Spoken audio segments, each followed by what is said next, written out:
Reverse phenomena నడుస్తుంది. ఇక్కడ వీళ్ళు అనుకున్న ఫెనామినా నడుస్తుంది. అక్కడ వాళ్ళని తిడితే ప్రజలు తిరగబడ్డారు, మావాడిని పద్దాకి ఎందుకు తిడతామని. అందుకని కేసీఆర్ హీరో అయ్యాడు. కేసీఆర్ని పొగటం ప్రారంభించాక ఏంది నెట్ట పొగుడుతున్నారు అని చెప్పి రివర్స్ లో రేవంత్ రెడ్డికి అండగా నిలిచారు జనం. ఇక్కడ మాత్రం అట్లా కాదు. అక్కడ ఏంటంటే రెబలిజం తెలంగాణలో, ఇక్కడ పాజిటివిజం. మనం వీళ్ళు పేపర్లు ఎట్లా రాస్తారో అట్లా ఆలోచించడం బిగిన్ చేస్తాం. పవన్ కళ్యాణ్ ఇప్పుడు అద్భుతమైన వ్యక్తి, 2018 అప్పుడు ఏమీ తెలియని వ్యక్తి. మోడీ 2018 అప్పుడు పరమ దుర్మార్గుడు, ఇప్పుడు మంచోడు. ఎన్టీ రామారావు ఒకప్పుడు మంచోడు, తర్వాత చెడ్డోడు, మళ్ళీ ఇప్పుడు మంచోడు. వాళ్ళు ఎట్లా రాస్తే అట్లా వాళ్ళ మైండ్కి అనుగుణంగా ట్యూన్ అవ్వడం ఇక్కడున్న ఇంటలెక్చువల్స్కి అలవాటు.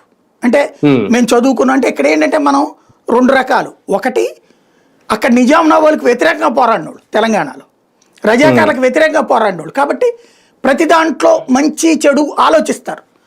ఇక్కడ మనం రాజుల కాలం నుంచి గజపతి రాజులా లేకపోతే కొండవీటి రాజులా రెడ్డి రాజులా ఇట్లా రాజుల చేత పరిపాలించబడ్డాం కాబట్టి రాజుగారి గురించి పాజిటివ్ తప్పించి నెగిటివ్ అనుకోవడానికి ఉండదు. నెంబర్ 1. రెండోది తర్వాత బ్రిటిష్ వాళ్ళు పరిపాలించారు మనల్ని.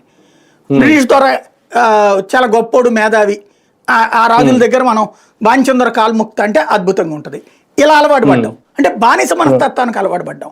వాళ్ళు ఎలా చెప్తే అట్లా ఆలోచన